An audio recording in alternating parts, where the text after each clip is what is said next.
Hello, folks, and welcome to a exciting question time here in December 2021.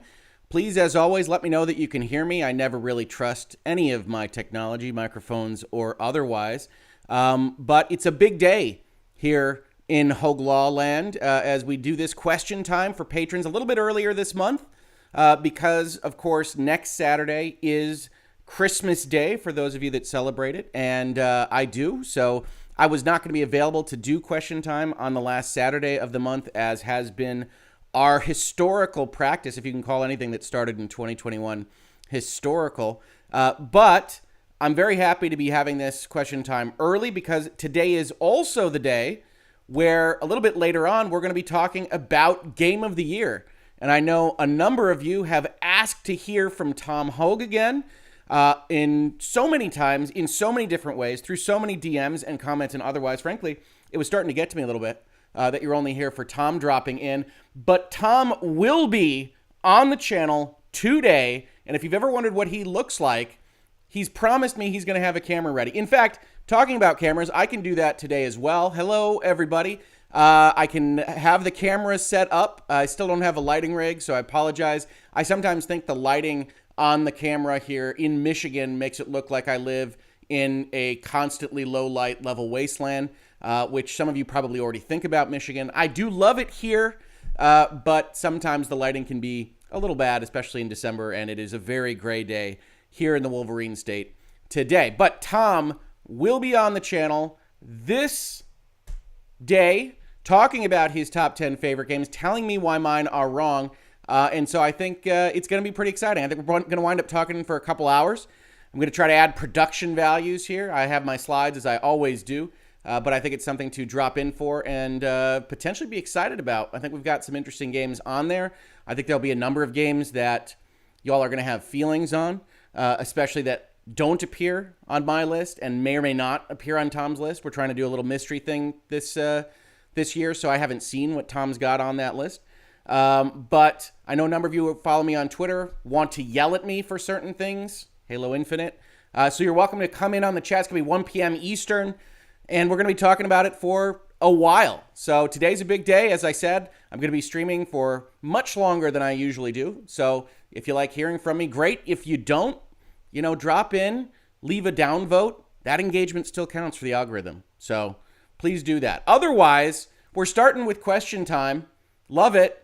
Oh, and hey, Legal Bites is in the house. If you don't know, Legal Bites is another law tuber constantly talking about law stuff and a lot of areas that I don't get into. So if you're interested in that, please do check her channel out. And I think you can see, if you look at the playlist on my channel, there's a couple of places where I have been on her channel and she's been over here, and you can go and check that channel out as well. Honestly, she does a lot more midday streaming than I, so if you're looking for that, that's definitely something you should look into. And then, yes, if you haven't been in question time before, the way this works, I try to make myself available to just chat with everybody. This is a episode that is sponsored by our patrons. If you aren't familiar with the Patreon that we have for the channel, we do have one tier that talks about asking questions and getting those questions specifically in a kind of heightened position here. But fortunately, our patrons only ever ask a few questions every month, and this month is no different. They've only asked one. Sometimes I blame myself for that because I only ever give them a few days, and I try to be better about that. And certainly this one, being on December 18th, was perhaps even less warning than usual. But I can answer the patrons' question. They get put on this nice little slide here, and we can talk about it. So someone wants to know my thoughts on video games. Final Fantasy will always be my favorite video game series. So I'm already fully invested in this question because, as many of you know, here in Virtual Legality on the channel, Final Fantasy is really the seminal video game series that brought me into this pastime so much. Having spent hundreds of hours playing 1 through 13 in my formative years, I believe the franchise suffers from moving to an online platform. However, my bias against GaaS games as a service, stops me playing any of the new titles. Keen to hear your thoughts on the fiduciary shift away from a walled garden experience and whether chasing money is good or bad for the value of the end product in this specific case. So there's a lot loaded in there. But I mean, the first thing I would say is I don't generally consider the Final Fantasy series here, even in 2021, as something that is specifically games as a service oriented. That Final Fantasy, let's call it 15, has DLC, has weapons and things that they can sell you. It has microtransactions, as we would expect from any game in the 21st century at this point in time, and you can feel however you like about that, certainly. But it isn't that kind of Destiny live services game. It isn't Division. It isn't something else along those lines. Now, I will say that Final Fantasy has a different branch of its intellectual property that mostly appears on mobile, that have gotcha elements, that have other elements that are much more associated with free-to-play and that mobile kind of line. I have to be honest with you, I'm not as familiar with those. I've popped my head in. They just don't get their hooks in me. And quite frankly, I'm afraid that if they did, I'd be spending more money than I wanted to on such products, so I don't let them. So I think you can make the complaint that the intellectual property is kind of being farmed out in specific ways, especially in the mobile sphere, and that's not great.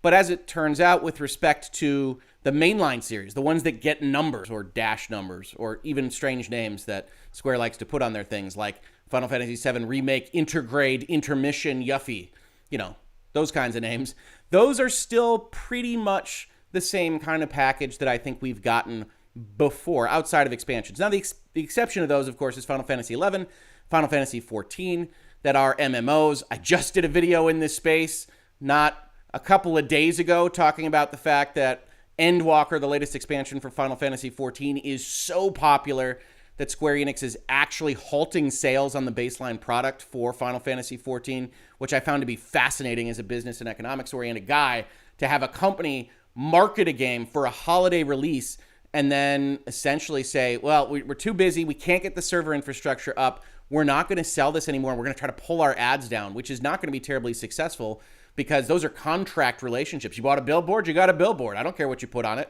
You don't want it to say Endwalker anymore? All right, Square, figure out something to advertise. But it's not easy to get out of those kinds of contracts. So I said in that video that I thought that was actually one of the most positive stories of video gaming that I've talked about this year, because one, it's been an infernal hellscape of video game stories that are not positive, and so we have a low bar to clear, but also because having a company essentially say we care enough about the customer experience to forfeit some of the sales that they undoubtedly would have made in this holiday season is worthy of note, and they deserve credit for that.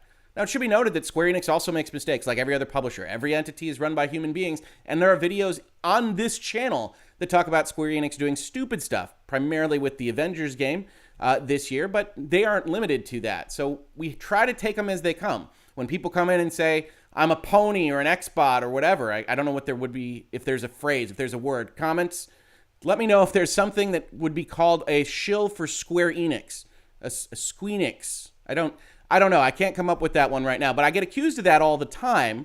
And the truth is, I use the same close reading mechanisms, the same analytics, the same conversation pieces for anything that I'm reading. It just turns out that different actions warrant different responses and different analysis. Here, I think Square Enix did a good job. So I don't really see the same issue with Final Fantasy as a product right now as my patron who sponsors the channel does in this specific instance. Now, let's assume that I did. He says, keen to hear your thoughts on the fiduciary shift away from a walled garden experience. Now, I don't think there's a fiduciary shift here. This is one problem that I think people get when I talk about fiduciary duties, and it's totally fine, and it could be as much my fault as anyone else's, where I talk about the fact that people that run a company have access to resources that aren't theirs, right? When we say fiduciary in the business landscape, what I mean is you talk about the CEO of any company you can name that receives shareholder money, then they have a fiduciary obligation to do their best with that money that they've received. It isn't theirs to just be a plaything. It isn't theirs to just buy themselves a yacht. It isn't theirs even to pursue a business model that they know won't work or they think won't work because they like it. They are fiduciaries. They are in charge of defending the pile of money that they have been given. And so they are supposed to be trying to make that money grow, to make the business model work, to make the game company or any other kind of company succeed. And one of the things I've said is that's often a way to defend some of the things that we see, whether it's microtransactions, now whether it's NFTs, which will undoubtedly be a subject matter in this channel in the future, because everybody likes to yell at me for saying, let's see if they play out. I don't see a use case either, but I can't pretend to know that I can see every possible use case in the future, so let's see what happens. People don't much care for that stance. But when you talk about fiduciary responsibilities, you can just as easily say, hey, You know what we're good at? We're good at single player games. We're good at not having NFTs in our games. We're good at not having games as a service elements in our games. And we should make that. You look at the example I gave earlier, like something like the Avengers, and challenge it against the Marvel's Guardians of the Galaxy project, which is the same company. It's different offices and things like that, but it's the same company. And they made one game that was games as a service. They pretty much failed at that aspect of it while still succeeding largely in the campaign that they sold. And in the Guardians of the Galaxy, they didn't go for any of that. I don't think there's even any DLC. I think you can buy a deluxe copy of that game, but I don't think there's anything that even looks much like a games as a service. And they knocked it out of the park. Sometimes your fiduciary responsibility as running a company is to say, what are we good at?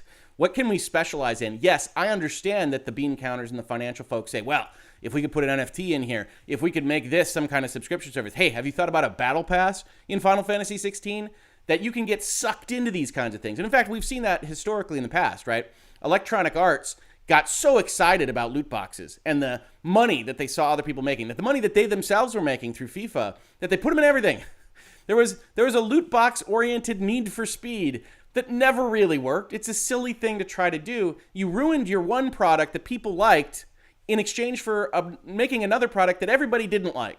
And so EA walked way back from that because they know they did it wrong. Because remember, companies have a fiduciary obligation. They don't have an obligation to be right all the time. The law doesn't say you have to be correct in what you're trying to do, and these companies can go too far. We know that. So I look at this and say, if I thought Final Fantasy were going in that gas direction, I would agree with the supposition here, or the implication that that can be bad.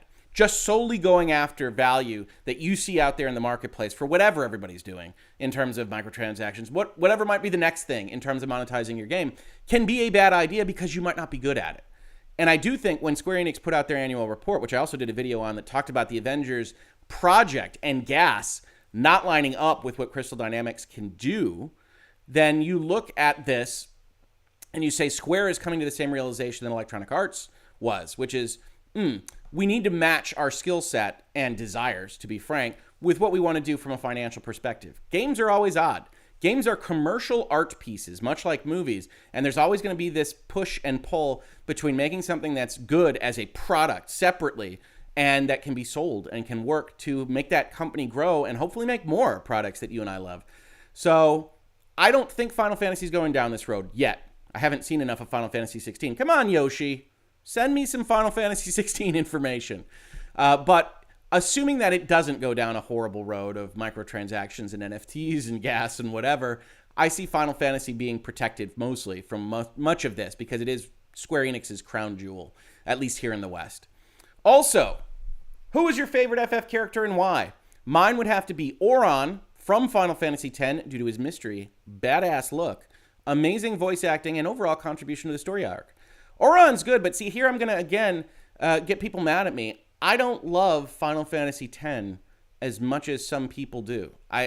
The intro, the Blitzball, Tidus himself, I never really liked quite as much as some of the earlier stuff. So my favorite Final Fantasy character, and I think some of people know this, and there's a lot of good characters to choose from, is actually General Celeste from Final Fantasy VI. Now, this is her not standard apparel here. You can tell she's in a fancy white dress. Why? Well, because she's singing an opera scene in one of the most important scenes in Final Fantasy history to me. This was really the game, Final Fantasy VI, and really the scene that convinced me of the narrative power that video games could have if those resources and that effort was put into it. General Celeste, if you aren't familiar, is essentially a general of the Empire, and all that entails, and fully over the course of the game comes to understand the problems with that empire, comes to join the crew on the other side, the rebellion, if you will. And after major events happen in the middle of the game, yes, I'm avoiding spoilers for a game that, I don't know, is 30 years old. After major events in the middle of the game, becomes your player point of view character as she tries to piece together what happened and what is happening in a way that I found fantastic. It's one of my favorite character arcs in games. And so General Celeste is my answer. A little older. And there are a bunch of great characters in Final Fantasy. Some of you might have expected me to go with a Final Fantasy VII character, all of whom I love. But it is, in fact, General Celeste. And that is my question for December. So as we do here In community question time, we can now turn it over to the community. If you want to get my attention, I found it's useful to have an @Hoeg Law there. Super Chat's also useful, but please don't feel obligated to do that. They just highlight for me when there is a question. And I don't even know what I said. Legal Byte says, great points, Rick. So I assume that I was just brilliant in my analysis of something. Probably the love of General Celeste. Yeah, I really do love Final Fantasy. I can't wait for 16. When we talk about games of the year, there will be some Final Fantasy talk. We'll see if anything makes the list. Of course, Final Fantasy didn't release anything except Endwalker, which I certainly can't play as of right now. But it is basically my favorite video game series in terms of the joy that it has given me, and certainly proving to me what video games can be in an ideal world. So, what other questions do we have? Would you make a video explaining YouTube's new terms of service? I know I would appreciate it. I can. I popped my head in, and the changes didn't seem that substantive to me. I can look at it again. I don't like to waste anybody's time, of course, in this space or otherwise. So I'll look one more time, and maybe I'll do a red line. Those are sometimes useful to see exactly what words were changed. But I read this summary. I looked at the sections that were altered. I didn't see anything much different from what we're currently operating in, but I could be forgetting something. So I'll look again. Thank you for the question. I'm always looking for good substance matter here. Let's see. Can we just condemn capitalism already? I mean, that's a little heavy for December Saturday morning. I mean, I'm operating on a capitalistic platform, monetizing it at the same time in a fashion that you could hit a button and give me money. I don't know that I'm prepared to condemn capitalism at this time, but look, see? And demonstrating, a super chat comes in as I say that. No, so I always like it when people come in there. There's a number of comments to my union busting video where I analyze exactly what Activision sent out to its people. And a lot of commenters are upset at that because they think a union's a good thing, which is well within their rights. And I don't really commit one way or the other. I want the employees to make that decision on their own. But that are upset that I'm effectively defending Activision for having a communication that goes out and says, well, we don't necessarily think a union would be a great idea. And I say, well, look, the Act and the First Amendment and the way the United States works says each side gets to say, hey, it's a good idea, it's a bad idea. And that's generally the way we want things to work. And a number of people come in and effectively have said that that's my capitalism talking, or there are other problems in the United States. I do find that amusing. I can only be me. I can only tell you about things from my perspective. So certainly if you disagree strongly with that, I don't mind it at all for you leaving those in the comments, but it's unlikely to change my mind on those kinds of questions. And a super chat here from, I'm going to mispronounce the heck out of this, Zekai. Hello, good sir. How do you feel about gaming companies going public? I feel that gaming companies should remain private because it leads to mass-produced games, which hurts games eventually. You think the going public part does that? That's interesting. I think certainly, as we talk about this, what does it in general is when you need to go and make a lot of money. So when you put a lot of resources into a product, any product, right? If we think about movies and television shows as we think about video games, then you have to defend the money that you've put in there, and that tends to lead you down the path of trying to have 4-quadrant appeal. Appeal to everybody, anyone that could possibly ever play this video game, that we need to do that in a fashion that an indie developer or a smaller budget developer doesn't have to. But I will say, as you just heard me say, between indie and smaller developer, we usually think of indies as bringing the cool novel stuff to the party, and I think that's usually right. But it isn't impossible for a publicly traded company to do the same kind of thing. A couple of my favorite games this year, and this is just going to be the Square Enix question time, I suppose, are two very, very small games. One is called Dungeon Encounters, and one is called Voice of the Cards.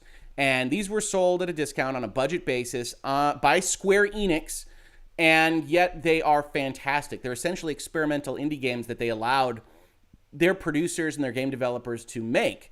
And I think you can still do that at big, large shops as you try to experiment and figure out what the next big thing will be. Or, as I think what likely happened here, you're trying to let your producers and directors and creatives do something that they want to do, as well as make the big AAA movie blockbuster kind of video games at the same time. So I think they can live in both places. It can be a little bit harder to justify with more money put at it. Public companies, just having multiple shareholders, doesn't actually change the fiduciary obligations, right? And I think this is something that people get confused on a lot as well. And that is, if you're a close company, if you don't have a publicly traded stock, you probably still have investors of some kind, whether that's your friends and family, whether that's what we call angels that just do it on a one-off basis. You still probably have investors that you are beholden to by the law. Switching from a private company, insofar as it's owned by people that aren't trading their stock on a public exchange, and moving to a public company increases the number of shareholders and how remote they are from you. It doesn't change your obligations to those shareholders. So if you collect money from, Aunt May and I've got Spider-Man on the brain here, and Uncle Joe, then you still owe them that fiduciary responsibility. It's not your money to go and buy yourself a car with, but it's a little bit different when you have those relationships. So I think companies going public can be great because you get access to all that capital, as we were talking about earlier, and can make bigger things. But as you make bigger things, I do think you can get stuck in a bit of a trap that you have to defend that, because if you don't make money off of that product, your whole company can go under, right? You see this happening with some of these public companies. I'm thinking now of CD Projekt, which effectively has these giant tentpole releases, and if they don't work, then they're in big trouble. Now, Cyberpunk got hyped up enough that they were able to survive that storm and sell millions of copies and everything else. But if that hadn't worked out for them, they would have been in real serious trouble because they had all their eggs in that one basket, and that can be a problem for a big company. But thank you very much for the super chat. I am very appreciative of that. It's very generous of you. And we have another one from Christina Nardone at Hoeg Law. What are your thoughts on the major companies such as Sega, Capcom, and Ubisoft adapting NFTs in their games as of late? See, you're going to get me in trouble. See, so if you do follow me on Twitter, which is at Hoeg Law, and I talk about all manner of things, including my early review for Spider-Man No Way Home, which you can check out, which already has people yelling at me. It's Twitter. It's what Twitter does. You'll see that one of the things that I've said as my stance is that there is this knee-jerk, fully negative reaction about any reference to NFTs in any capacity. And I understand that to some degree. It's had a lot of trouble in the art world. It's had a lot of trouble with fraud. It's had a lot of trouble with kind of stupid seeming stuff. So it's easy for people to go and say, that's just ridiculousness. That's just people, selling modern art pieces that are blank and getting confused about the whole thing. It's all con artists all the way down. In my mind, it's a piece of technology. So understanding where I'm coming from, I'm a corporate lawyer that specializes in startup and technology companies. And a lot of this stuff sounds super cool and doesn't work out. And a lot of this stuff sounds kind of lame and works out and changes the world. And I've been blessed to work with startups now for 15 plus years.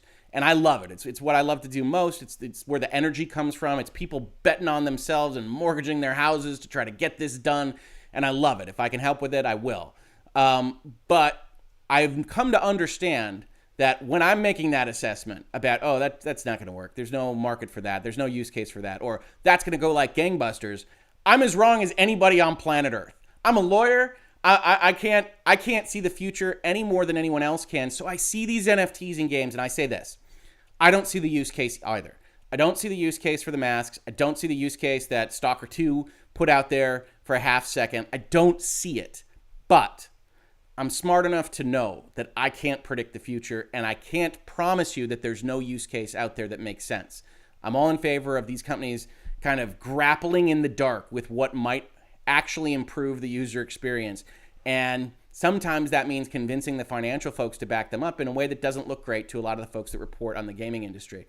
So for now, I say, prove it to me. I don't see it yet, but I'm willing to let you show me. I'm not on the side of the spectrum of analysis that says, I see the letters NFT all in a row and, a pox on both your houses, the devil out with you and everything else. So it might sound a little bit middle of the road, stretching both sides of the fence. It's what lawyers do. But I really don't think that we can commit fully to one side or the other about whether there is some kind of use case out there for NFTs. Thank you so much for the super chat. Uncivil Law, super chat, that's ridiculous. That is very, very generous. He says, happy Christmas. Uncivil Law, much like Legal Bites in this space, also talking about law here on LawTube. A lot of wonderful folks that I have met pretty recently. Uncivil Law I actually did a video with before all of this went down in the last couple months.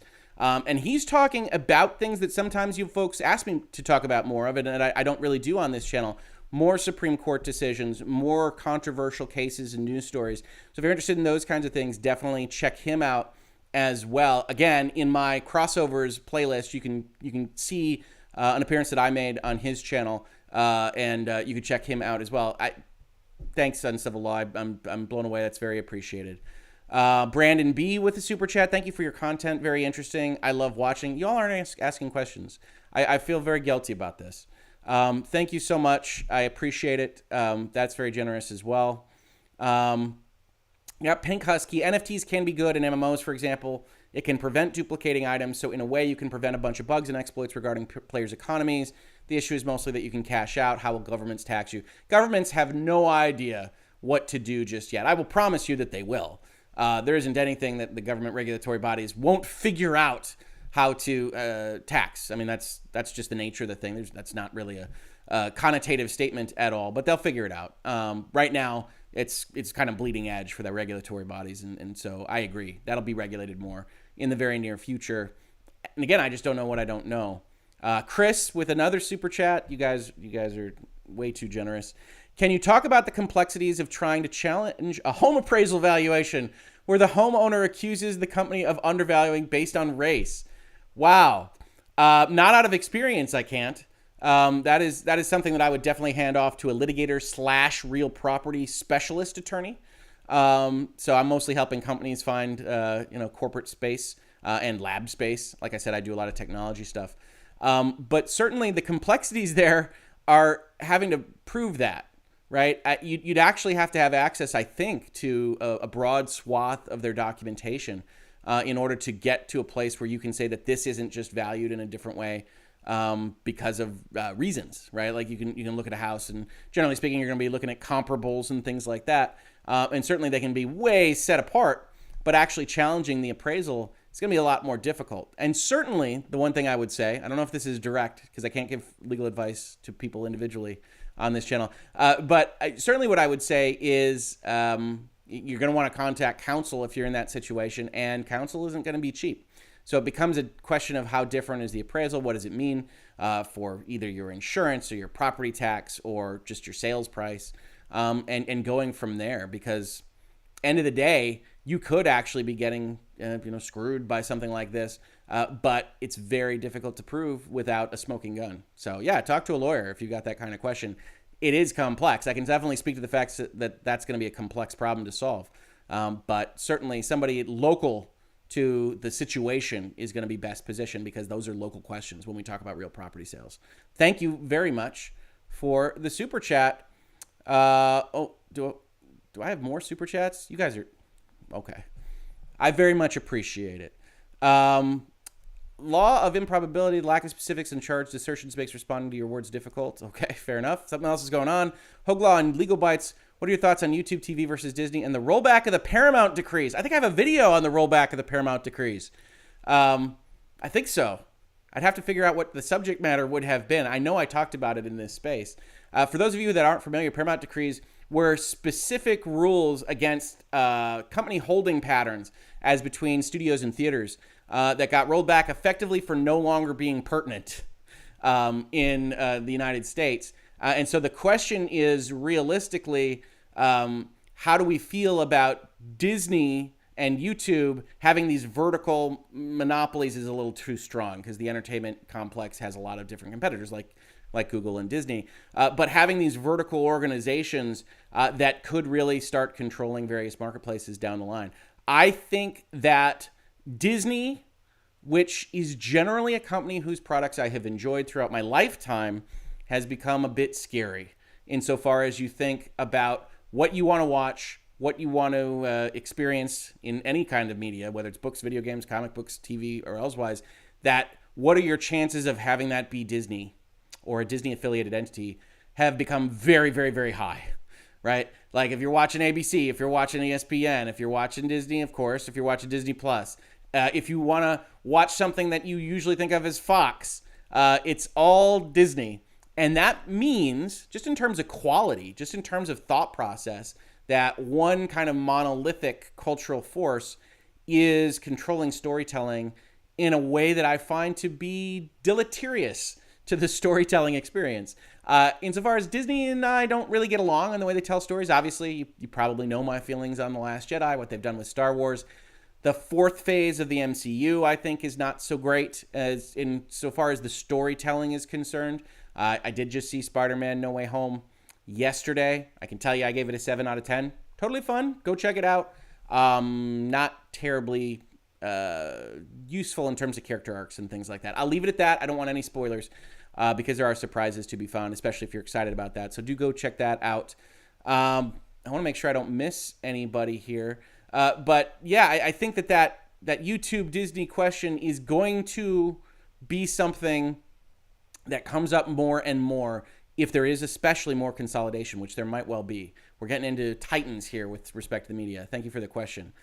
I have more super chats. Gecko Gamer, thank you so much. I have a €15 eShop card to spend on the Switch. Do you have recommendations? With the caveat that I can't translate euros to US dollars, and I will tell you that one thing I really, really liked that I got this week is Shovel Knight Pocket Dungeon. If you haven't tried that one out, it's 20 US dollars. I think that should be enough, but I apologize for my lack of worldliness on this. But Shovel Knight Pocket Dungeon is effectively a roguelite times a drop-down puzzle game with the delightful Shovel Knight characters and world. I highly recommend it. Very, very good. I also recommend Ruined King, which is a kind of light popcorn RPG offshoot of the League of Legends brand in the same kind of fashion that they offshot the Arcane Netflix show. So I definitely been enjoying those. If you wind up wanting to put in more money with your gift card, Shin Megami Tensei 5 is unbelievably great and ridiculous hard in a fashion that I really enjoy. So hopefully that's helpful. If you've already tried some of those, ask again, and I'll see if I can come up with more. I do love the Switch as much as I like the other systems. Thank you very much to Chad Talbot. How did you first come to work with UEG? Upper Echelon. I subbed to both of you independent of each other, so it was cool seeing the crossover. I believe, and I think UEG got kicked from Twitter. He was either retweeting my stuff or I was commenting on his, and so that wound up getting into his videos a bit more.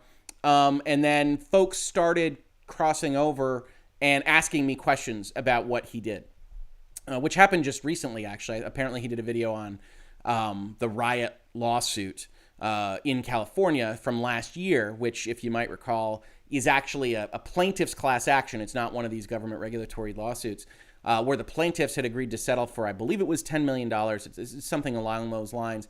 And the DFEH, which we now know as a regular contributor to virtual legality, the Department of Fair Employment and Housing in California, actually attempted to intervene in that settlement and say that $10 million was way too low. The actual number should be $400 million, which puts you in a kind of understanding of what they're thinking with respect to Activision Blizzard.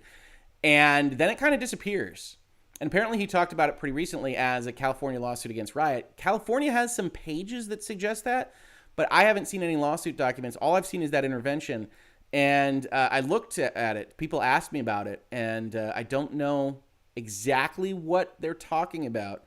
Doesn't mean I'm just not missing my Google Foo and I can't find exactly what everything is happening there. But as of mid-2020, it was the intervention, it was the attempted settlement, and then it kind of disappears from the news cycle. So I'll be following up on that again. But that's how I found it. That's how I found a lot of these connections, right? If you ask me for most of the stuff that I appear on, is people reaching out, DMing me. I think if Legal Bites is still in here, it was a year ago. She DM'd me, said she was a fan, and did I want guests? And I think to this day, she's one of like the 4 guests, other than my brother, that I've had on the channel, primarily because I need to control my time, and it's hard to get people coordinated in my workday to do these kinds of videos. But it's people reaching out. It really is. And Twitter is a cesspool and a horrible place to be from time to time, but it has made me a number of connections, and that's been great. It's been digital networking in the 21st century, and that's been really good. So I do recommend it. At Hoeg Law, if that is the case, I think of the couple got one appraisal when they were present and another when some white friends answered the door. Oh, that is interesting. Yeah, I mean, that's the kind of thing that would be useful to a case like that. Certainly when we talk about appraisals, when we talk about those kinds of things, they tend to be licensed. So those can be questions of the licensing board and those kinds of regulations in the state. I just don't know enough about the details there. But certainly it's a complex kind of claim to bring. And if you were trying to defend yourself in that, I can imagine that you'd try to come up with other reasons why that might have been. Hoeg Law, it happened in San Francisco when they were cut under 50% of the value of the home because of black art pieces and such. That's super interesting, actually. I have to read up on that story. That sounds awful. So they had art pieces or like family photos or something that they put away, and then they got a higher valuation. I don't know. That's interesting. Hoeg Law, thoughts on accessibility in gaming? Are the disabled allowed to sully walled gardens? I don't know, that seems like it's loaded. I'm all for more people being able to play games. I think that's fantastic. Walled gardens, people are using walled gardens a lot. I tend to only apply it to hardware or access portals that try to lock off what can participate in those things. But accessibility is a tough question. If you go back in this channel, you can look at a video that I did that I think was about Sekiro at the time, where this flares up every 6 months or so. Games journalists, social media, otherwise, we're talking about whether difficulty itself could be an accessibility problem. And I basically come down on the side that the game developers should get to pick what they want their experience to be. But certainly, I agree that the more the merrier, and the better it is for the more people to be able to play games. What I don't want to have happen is the search for accessibility somehow undercutting whatever it is that the artist wants to create out of what they're making. So I think Shin Megami Tensei 5 being super hard, okay. Now they have difficulty options in that game, so I think you can actually play it as not super hard. And I don't know what it would do to the game experience. I think it would be less than. But still, difficulty options don't change my experience, so I don't mind those in general.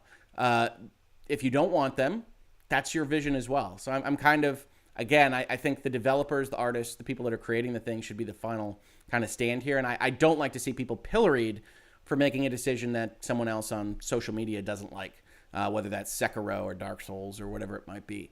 So I love accessibility, but if the game designers want to do something else, I'm okay with that as well. God knows I can't play a lot of the Souls games very well, and that's just on me. What else we got here? Hello, Richard. Hello. I'm about ready to unsubscribe myself. It's not like his chat is full of 100,000 viewers. He could certainly stop and pay attention to the common man. Oh, are we talking about me? I'm doing my best. I really am. I apologize if I missed something. Ask again. You'll try again another month. I'm happy to answer whatever you like. That's okay. Metaverse is going to flop. Hilarious checkout. One of the few voices of clarity. I don't know if that's me or not. Hoeg Law, what are your thoughts on the state of the MCU right now? It's been a bit lackluster so far. Well, it is a little bit lackluster. Here's an interesting thing. I actually love Hawkeye. I'm a sucker for Christmas theming, but I think it's 6 episodes. I think they can actually deliver a story on 6 episodes based on where they ended episode 5. I highly recommend Hawkeye. I was very much enjoying WandaVision when it started out. Very much did not like it when it ended. Really didn't like, what is it? What's its official name? Falcon and the Winter Soldier. I thought Loki was just a mess. And then Hawkeye turned out to be good. Didn't see the Eternals. Thought Black Widow was about a 7 out of 10, maybe a 6 out of 10. And I think Spider-Man's about a 7 out of 10. And I'll tell you, again, no spoilers. Spider-Man just came out. I'll tell you what I said when I was reviewing it, very spoiler-free, short, on Twitter, is that I love Spider-Man as a character. And the MCU Spider-Man movies have this fundamental problem of it never really being about our Spider-Man, Tom Holland's Spider-Man, and how he deals with things. It's always about Iron Man. It's always about the Avengers. It's always about something else related to everything else going on in the MCU. And people were talking to me about that and saying, well, Marvel wants that to lock Sony up. And I don't disagree, but it makes it so you don't get exactly what you want out of a Spider-Man plotline, in my opinion. And yesterday's showing of the latest, it was no different. Perfectly fun movie that really hides giving you a greater understanding of Spider-Man. And so I don't love that. And I think they are struggling after what was an absolutely bombastic, fantastic finale with Infinity War and Endgame. They're struggling to find their purpose and their direction now. And I think they're setting up a long game. They want to be, but it's really just feels kind of meandering at this point in time in a fashion that I don't like as much. So I'd love to see them right the ship. I've not been as impressed by their output since, let's call it, Far From Home. And I hope it gets better. No Way Home was fine, but it just wasn't the knockdown awesomeness that I had hoped for, and that some people are proclaiming it to be on the internet. Let's see. Thanks again, Gecko Gamer, for a super chat. Have you taken a look at recent drama in F1 where Max Verstappen was supposedly handed out a win? I have not. I apologize to say, especially since you gave me a super chat here. I know that a number of folks are in love with a Netflix series about F1, I think. It's Going Hard to Win or something like that. I've never gotten into F1 myself. I might check it out in terms of looking for new content. I have not followed that particular controversy, so I apologize there. Some F1 talk, I'm disappointing multiple people at once here. I'll check it out. I've heard a lot of good things about people, especially from that Netflix show. I'm interested in cool sports controversies. I do love sporting events and competition. And the MCU, Bring On the Spider-Verse. Well, I think Sony's doing that. The part one for the Spider-Verse movie looks very interesting. At Hoeg Law, just in case you didn't cover it yet or someone didn't ask, what's your thoughts on the UE5 Matrix demo? Okay, so I played it. I think it is impressive in spots, and certainly I love technology. So I think Unreal 5 is pretty cool. I will say I bounced between the Matrix demo and I'm playing Miles Morales again because it's a Christmas game, even though my daughters disagree. It's Christmas all over. And so I'm playing it for the Christmas season. And I'll be honest, the Matrix demo looks better than New York and Miles Morales, but so marginally so for what my game experience is that I like the UE5 demo if they're trying to show that it's really easy to make something that looks like that for their developers. If they're just trying to show off what their game engine can do if you pour resources into it, I'm not as impressed. I don't think there's a ton of additional marginal utility for my eyeballs from making something look like the Matrix City over how New York looks in Miles Morales. So I look at that as pretty interesting. Now Unreal has gone out with articles, Tim Sweeney, that says that what they're building is a set of tools that make it easier for developers, even down to the indie level, to make a city that looks like that. I think that could be great because then the resources can go into the gameplay, can go into how the actual play experience is enhanced because you can get rid of some of the extra cost and resources and time spent on building out all those tech tools. If that isn't the case, yes, it's impressive. It's obviously not impressive as a game. It's a tech demo.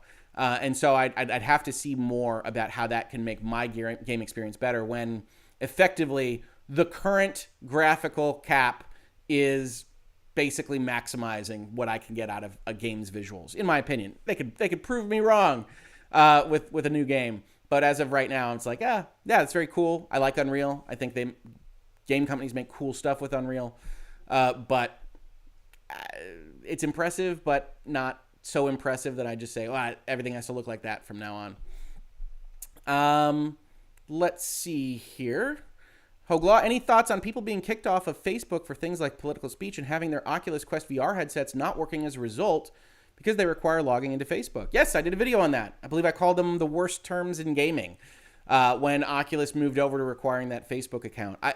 I can understand having that control if you want it. People need to be aware that that control exists. I think what really blows people's minds, certainly from my perspective, is having a different tool set or a different product, completely separate. Talking on a social media forum board is completely separate from playing Beat Saber on your headset.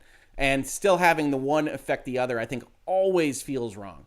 And so I have never liked that since they tied them together. I don't like it now. I don't like it that they're going to do a meta account instead, and they're going to try to do some different things with it.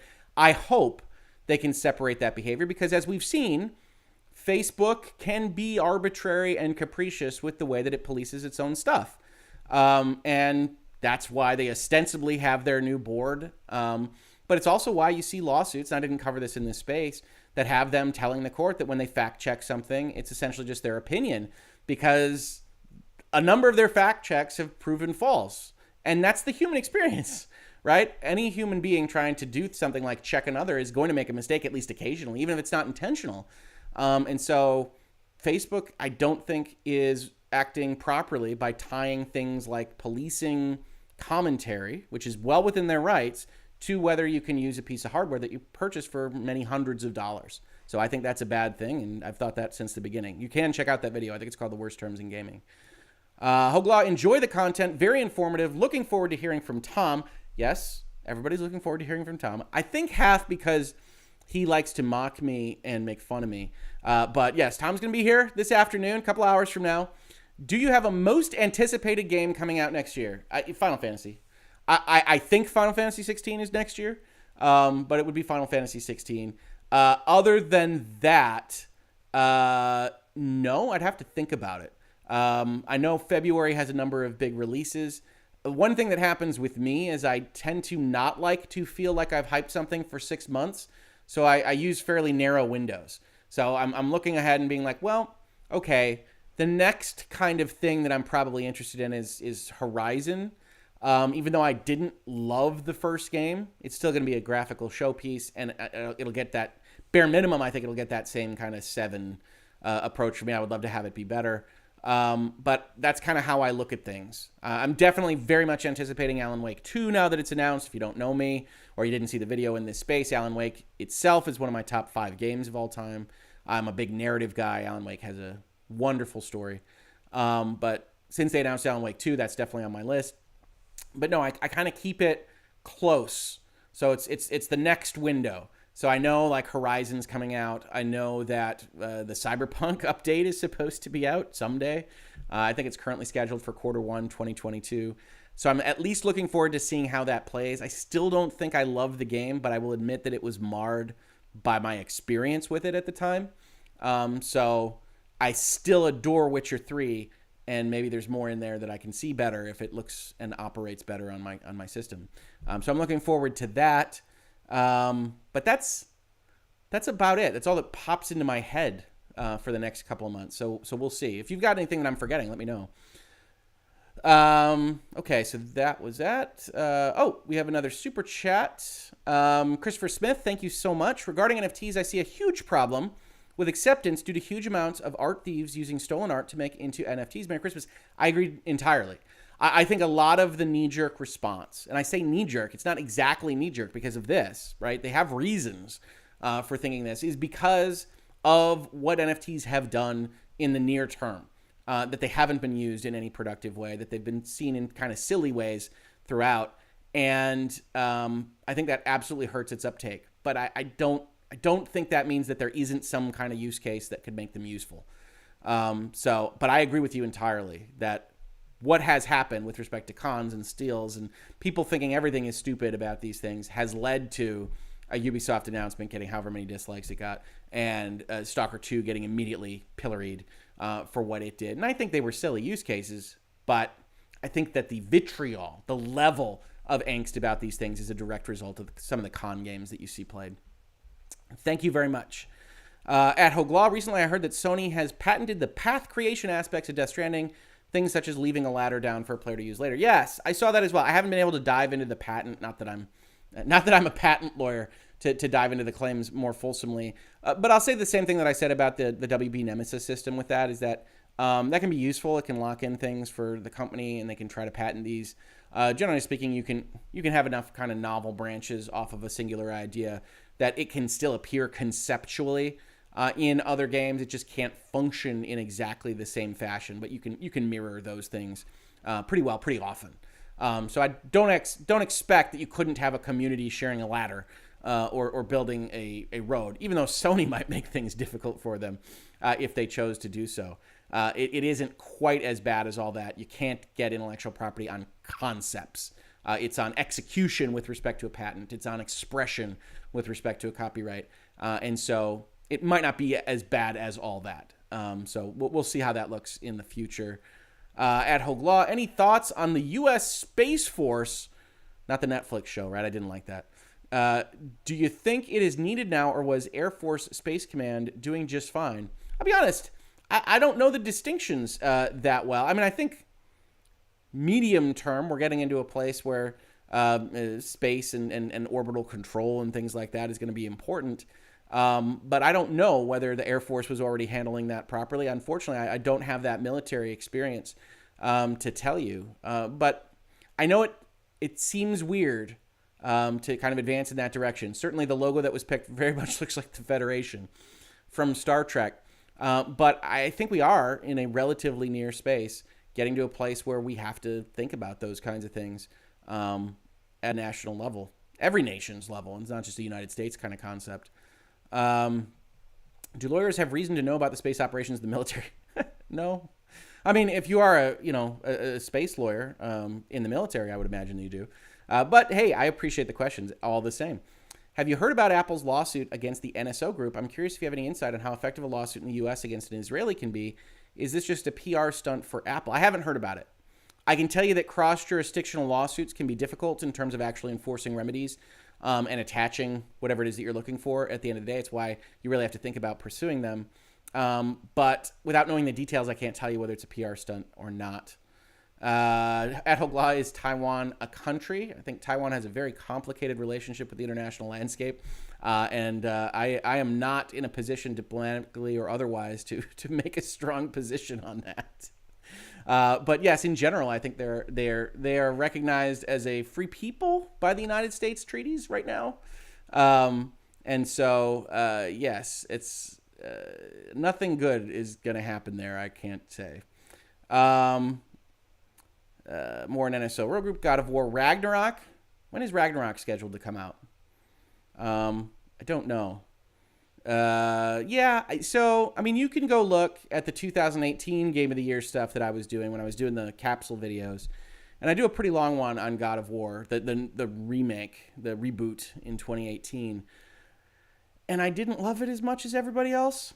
Primarily, again, I'm a story guy. And the story in God of War 2018 very much felt like it was spinning its wheels until it finished, at which point the story would start. To me. That doesn't have to be everybody's opinion. In fact, I know it's not a lot of people's opinion. So it's just me talking about a game that I played. I thought it was a series of kind of red herrings and MacGuffins and designed to give you more character insight, which I thought was okay, although I thought some of it was abrupt, especially the middle sections with the boy. But at the end of the day, I think you're set up for a good story. I don't know whether they'll do one. It was interesting to see that they were using a different director when that was announced. So we'll see. I'm sure it'll be graphically impressive. But I don't know. I don't like the reboot as much as the old God of Wars, I don't think. So we'll see on that one. Sony has had a kind of slow period, and I don't know that Horizon and God of War is going to excite me much about the future of the Sony first party, but I'm more than happy to try. And I do love the PlayStation just as much as I love my Xbox. So we'll see. What else we got here? Just wanted to see him lawyer speak his way around that question. Well done, Hoeg Law. Yes, well, I always appreciate, the flaming fireballs thrown over the fence. But it is, a lot foreign diplomacy is a very complex issue. And I don't know that I'm in the position to talk about it here on a community question thread. At Hoeg Law, what do you eat for breakfast? I don't eat fulsome breakfasts very often. I'm very bad at this. For everybody that recommends the breakfast is the most important meal of the day. Protein shakes, usually. My wife always makes me tea every morning, which is the best. So I do drink tea. I have one right here, Downton Abbey cup. I'm not regularly eating breakfast. I do eat breakfast for other meals. I like breakfast foods. But I didn't have breakfast today. Any opinion on abandonware? Yes, I think that in general, I know I'm in a video on somewhere on the channel talking about this. There should be something like a clearinghouse for intellectual property, much like we see for real property. We don't allow spaces on the earth to just not know what the ownership status is, whether it's the federal government or otherwise. So we have clearinghouses when we can't quite tell who owns something. I think there should be some kind of abandoned intellectual property, abandonware, especially for software concept, where we could have a clearinghouse that says, look, speak now or forever hold your peace. We're going to put this up. If you don't claim a right in it, it's going to be public domain or something else. And so you could have No One Lives Forever come back. And I use that as an example because No One Lives Forever is the game I love, is a shooter from the, early 2000s, I think, maybe 90s. And its intellectual property pathway is so just unintelligible at this point that no one can make a remake or a reboot. Which means, end of the day, that we can't play it. Because if somebody were to do it, even though they don't know where the rights are, and they were to make it and it was successful and it made money, that's when you get everybody coming out of the woodwork to say, oh, no, actually, that's 10% of that is mine. 30% of that is mine. And so nobody can take the risk of infringing or otherwise just losing the money that they make on the effort that they put forth. So I would have some kind of clearinghouse. That's a reform I think that could happen, that could be made to the way the Copyright Act works and to the way intellectual property works that doesn't right now. So that's what I would see change with respect to that. I think abandonware, not just games, of course. Games are great, but enterprise software, things that access other databases that are old, abandonware in general, pretty useful. And we don't have the proper rules and laws in place. Unfortunately, as you could probably tell from virtual legality, oftentimes the law runs pretty far back from the actual realities of especially technology. And so I would definitely see reforms there. Hoeg Law, a legit question. If someone filed a lawsuit for a stalker online that lives overseas, is it easy to bring him over and make him face law in the U.S.? No, not generally. It's pretty difficult to attach to someone in a different jurisdiction. You hear about extradition treaties and those kinds of things.